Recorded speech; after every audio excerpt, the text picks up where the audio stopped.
This conference will now be recorded.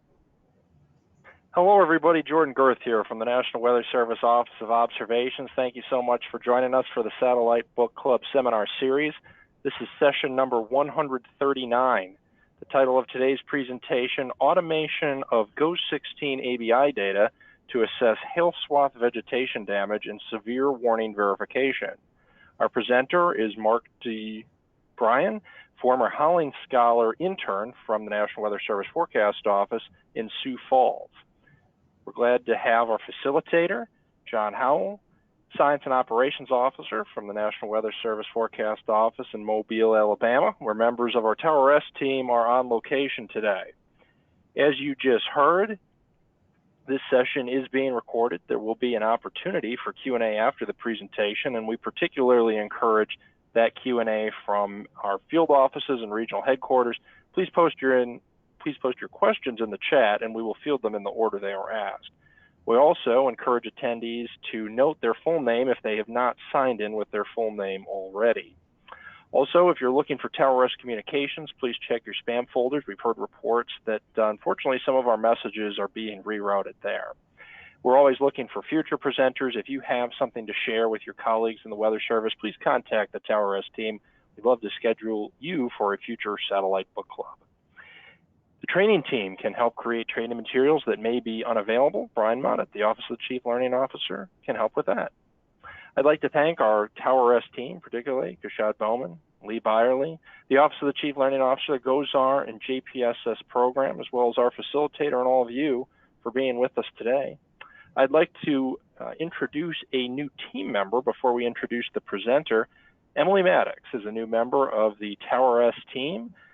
She received her bachelor's and master's in atmospheric sciences from the University of North Dakota, and after graduating became the Level 2 Product Verification Coordinator with the USGS Landsat program in Sioux Falls. In her time with USGS, she worked with local and international agencies to collect surface reflectance data and supported the Landsat Next Architecture Study Team. She began supporting the NAWIPS migration to AWIPS project in September of 22 and joined the Tower S team on April 1st. No kidding. All right, I'd like to introduce today's presenter, Mark D. Bryan, a senior in meteorology at Iowa State University. I think that's our first student presenter. Is originally from the small Dutch town of Pella, Iowa. He is a class of 2021 Howling Scholar as part of the program. Mark did an internship with the Forecast Office in Sioux Falls last summer, where he developed the content of this presentation. And upon graduation, Mark will attend the University of Nebraska-Lincoln to start a master's in meteorology with research involving unmanned aircraft of severe weather. So Mark, we're glad to have you. Thanks for being with us today. Great, thank you for that introduction. So my presentation is again on automation of GOES-16 ABI data to assess hail swath vegetation damage and severe warning verification. So yep, like you said, I'm a Howling Scholar. This is my Howling's research at the Weather Service in Sioux Falls, and my advisors were Phil Schumacher and Kevin Gallo. So I'm going to go over the objectives of why we created this hail swaths program, some background on what we're looking at with hail swaths, methodology that the program uses, how you can actually use the program, and then the benefits, limitations of this program, and then next steps, research what we can do after this. So in previous research, it's been determined that GOES-16 ABI, that's Advanced Baseline Imager, can be used to identify areas of hail swath damage to vegetation, which I'm going to refer to as hail swaths from here on out. And this is a process which can be automated using Python. And so our end goal here is to create an interface for National Weather Service employees that they can verify their severe thunderstorm warnings and then improve documentation of hail damage. And so that is what we did. And so first of all, going through some background here, detecting vegetation changes. So we use NDVI, which shows kind of a vegetation health or vegetation greenness, and that uses GO16 ABI bands 2 and 3. And so I have the equation here at the bottom if you're interested. So what we do is we calculate the NDVI in the 7 to 14 day range following the storm, and then we can subtract the NDVI from before the storm. And when we do that, that shows the changes in vegetation health and reveals to us those areas that were revealed, those areas that had vegetation health changes due to the storm damage. And so, so this is a pre-storm and a post-storm NDVI. You take the difference between those two, and this image in the bottom right is what it produces, where anywhere in the brown is where you saw a negative NDVI change throughout that period before and after the storm, and then green is an area where it has increased, mainly just due to vegetation or crops growing. And so then beyond that, we take it a step further, and not only do we produce those NDVI change maps, but we also try to isolate where those hail swaths actually are. And so we have two criteria that we use. One, we want to maximize the probability of detection, and so we have criteria for that, and we want to minimize the false alarm rate, so we have different criteria for that. And every single pixel in this NDVI change image has to pass these thresholds that we have set, and in order to be identified as a hail swath. And so I'm going to go over this a little bit more in just a minute, but until now, this whole process has been really rigorous, has required a lot of GIS or coding knowledge, either in R or Python, and now it is been developed into a really quick couple-minute process. And so we've named this the Automated Assessment of Hail Swaths, the AAHS, and this does everything that I'm going to talk about in a single Python script that runs via ArcGIS. And all that really needs to be done is you need to enter an event date and a sector into this GUI that pops up. And all of the data is turned into shapefiles that can be viewed easily in ArcGIS. So one challenge that we had in making this automated process is you have to know how to deal with all of the cloud cover. And so for the pre-storm image, we chose to deal with this by using a 7-day NDVI maximum throughout that 7-day period. And that's what we use as the pre-storm image, because clouds are going to cause low NDVI. So doing the maximum is going to basically eliminate as many clouds as you possibly can throughout that 7-day period. The post-storm image we have to deal with a little bit differently. So we actually go through and download all of the cloud masks through that period and the 7 to 14 day after the storm. And it's going to pick out what is the best time for the most clear skies in that period after the storm has passed. So in doing both of those things, we can eliminate as many clouds as possible in an automated process. So going into some more details about how we isolate down those hail swaths. So every pixel in that image is going to have to pass a mesh threshold or maximum estimated hail size. So this is going to come from a radar-derived product where it estimates the hail size. And so we're starting here with this NDVI change image. And really what we're trying to do is we're trying to get this, if you can see my mouse, this brown area where that is actually a hail swath, and trying to filter out all of the rest of the image. And so when we supplement this data with the mesh data and we set those two different thresholds, the POD, which is going to be a little bit more of a loose threshold, and the FAR, which is going to be a more strict threshold.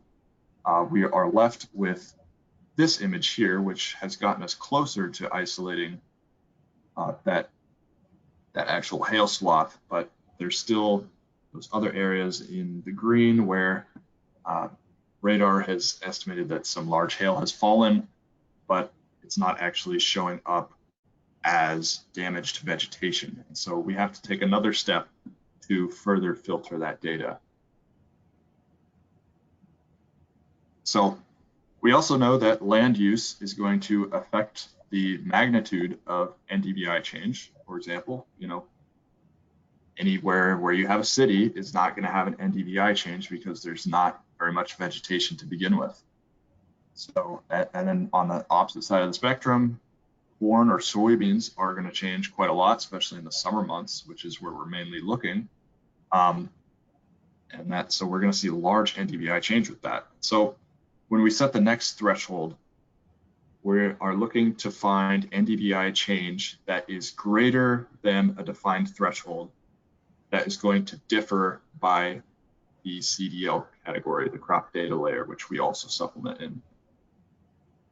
And to do that, we use quantiles. So again, the POD, the looser criteria, and the FAR, the more strict criteria, we use both of those different quantiles to further filter down this data. And so when we do that, we are left with just these points here, which is our hail swath. And so, the program will go through and do all of that automatically. And it's also going to download LSR's warnings and that for NWS to be able to, further help them with their verification. So, and this image here is some of the points that were identified in a hail swath in the Aberdeen, South Dakota area. So actually using this program, forecasters can use it for warning verification beyond just LSRs. Right now, the only thing that they can really use to verify their warnings are the LSRs that they receive from the public. And so having this available at the very least gives them more information, more awareness of what has occurred in these storms. There is also the ability to learn to forecast damaging hail better. Having this data, you can see where that damaging, like wind-driven large hail has occurred. And so you can learn to better forecast that. And then visualization for the public as well. Having this in shapefile form it would be pretty easy to put that into like an ArcGIS story map that you could send out to the public. And so the program right now is contained in a Google Drive folder, which you can get by, I don't know if this presentation is going to get sent out, but if you want it, you can contact myself or Phil, my mentor, and I'll have my contact info at the end. So actually using the program now. So to obtain the data that you want, it's going to be as easy as entering a date, and that's going to follow the convective dates, and a sector. So you can either do a WFO region, or you can enter a lat-long coordinate bounds. And so this is going to, the other thing is you can choose between running the 2 to 6 day range after the event or the 7 to 14 day range after the event. So the default is a 7 to 14 because in previous research by Phil and Kevin, they found that the 7 to 14 day range after a storm has passed is the most favorable for identifying that damage to crops, because that's the amount of time that it takes for the vegetation to start browning. But we also wanted the option for a range that was sooner after the event, just in case the data is more urgent or if it was a large, pretty obvious hail swath, then it's going to show up either way. So we have that option there. And so that's going to run. This is what some of the output looks like. It'll just show you what days are downloaded, what days are selected, and the steps that it's going through in the program. And then it's going to produce all of those shape files. And I have included in the folder a pre-made ArcGIS project. So we have instructions included as well that you can bring those shape files in and make all of these really nice looking maps. Overlay everything, all of the detected swaths. You can look at the NDVI change map. You can look at the mesh data that was downloaded, overlay LSRs, severe thunderstorm warnings, all of that good stuff within this ArcGIS project. And so there are also other applications. We designed the swath detection specifically for hail, but the NDVI change map is going to work for any type of storm damage as long as it's wide enough spatially. So this is an example of tornadoes showing up on one of these maps. So I can pick out about 4 tornado tracks here in this outbreak that happened in 2020 in southern Missouri, or Mississippi, excuse me. If you remember the Bassfield, Mississippi tornado, that was the long track that goes through the right side of this image. And so if a tornado is wide enough, then it's going to show up here, at least if it's in an area where you have vegetation, like southern Mississippi has a bunch of forests, so that's going to show up here. And obviously the GO16 is a little bit more limited on its spatial resolution. So this is half a kilometer resolution. And so you need tornadoes to be fairly wide to actually show up on here. So not designed for tornadoes, but it can work with some of the bigger ones. And then severe wind as well. You know, this was from the Central Iowa derecho in 2020. A couple good swaths showing up here where maybe there was some hail embedded or just had stronger winds. And then off to the right side of this image is Cedar Rapids, which was actually hit the hardest from that storm, and some really broad areas of crop damage showing up there as well. So has other applications besides just hail. But of course, there's limitations as well. You're obviously going to be constrained by the presence of green vegetation since it uses NDVI.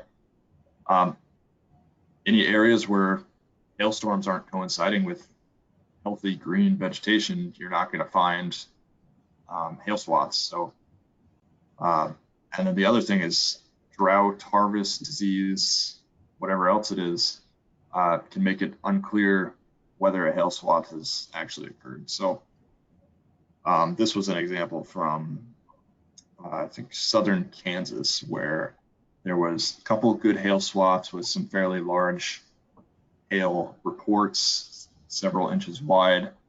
And there is, if you look at the NDVI change map in the top left here, there isn't really a particular area that stands out as hail damaged, even though there are some areas where the vegetation has browned. It's not really clear that there's any hail swaths. But since it aligns with some of these mesh streaks where from radar, large hail was estimated to have occurred, it's going to pick out a few points where both of those overlap, and it's going to think that that's an actual hail swath, where in reality, there's not really anything showing up from the NDVI. So you just kind of got to, use your own discretion. That's why in some of the instructions I have not just how to make these maps with the detected points, but also showing the context of what is the mesh doing, what is the NDVI change doing, because sometimes you have to differentiate that yourself. And then we also had a few problems with the GO16 cloud mask. So the main issue here was that any day that you have fair weather cumulus where these individual clouds are really small. I believe the cloud mask is on a 2-kilometer resolution. And so any cloud that's going to be smaller than that is probably going to get averaged out and not be included as a cloud. And so if that is not included as a cloud in the mask, then it's going to show up in the actual data processing, and it's going to manifest itself as a whole bunch of very sporadic high NDVI changes. And if that aligns with a mesh swath where there was large hail falling on radar and in reality not a lot of actual vegetation damage, then the program's going to detect those as hail swath points. So, another example where you kind of have to use the context a little bit. So going from here, we got approval from NWS Central Region back in August to distribute the program. And then we're working on making sure that the program is compatible with the ArcGIS updates. When I actually developed the program, it was ArcGIS 2.9, and then right as my internship was ending, they released the big ArcGIS 3.0 update and had to scramble to make it compatible with the new version.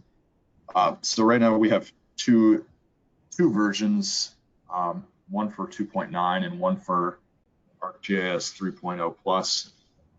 Basically, the issue is just making sure that the Python packages, the Python environment works in the new versions. So there's 2 versions right now. Just get the newest one if you have the newest version of ArcGIS.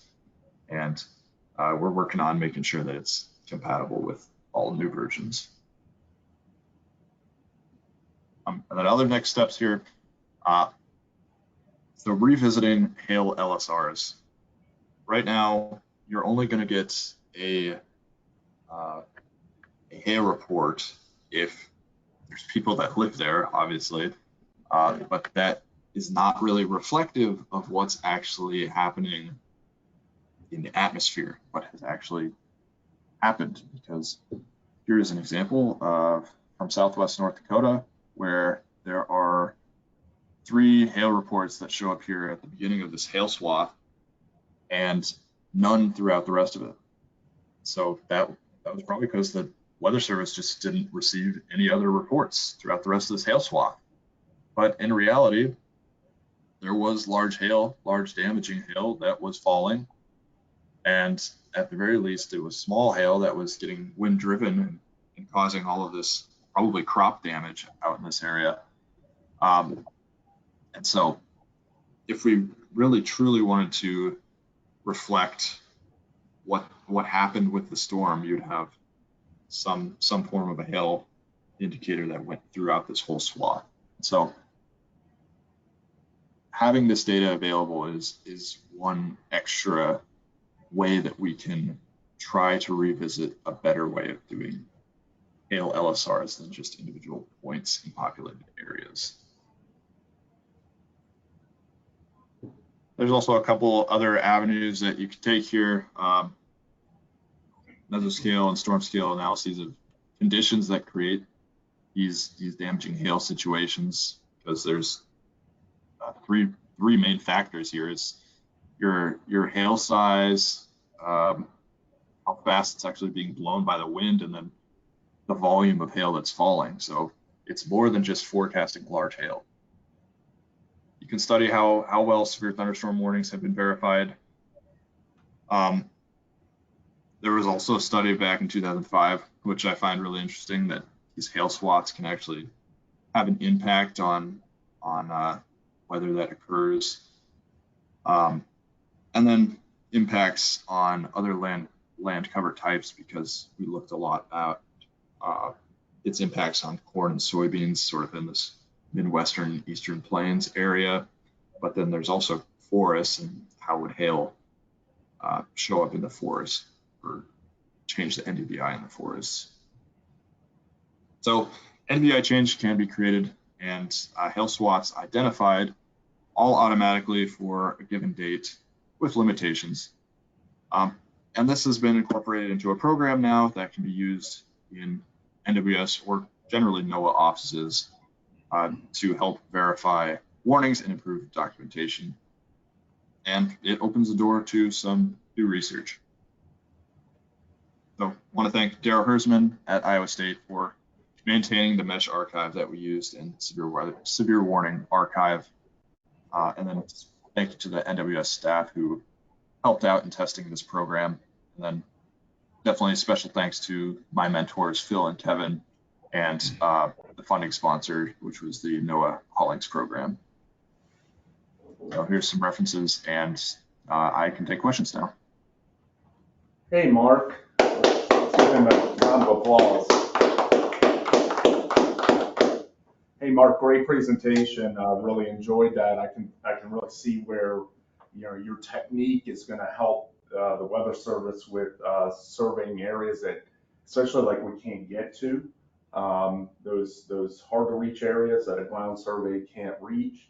Also, a lot of times down here in the South, when we have large tornado events, sometimes the hail reports go or the hail goes unreported because the focus is on the tornado. So will help with the verification overall.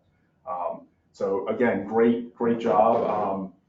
We'd like to encourage that folks stick around here with us for open discussion and to ask some questions.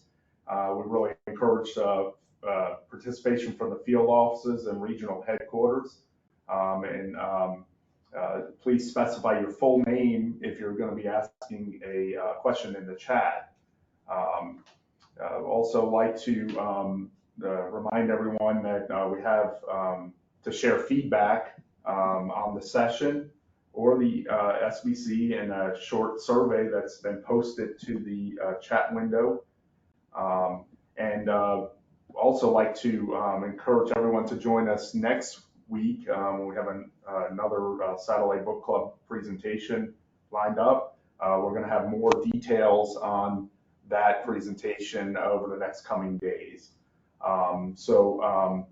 Please feel free to contact the folks at Tower S, especially Lee Byerly and Kishal Bowman, if you have any questions. Also at Emily Maddox, for any questions about the book club or any of the presentations that you've seen. So I think now we'll go ahead and jump right into some of the questions. We'll open up the floor and see if anybody has a question for Mark.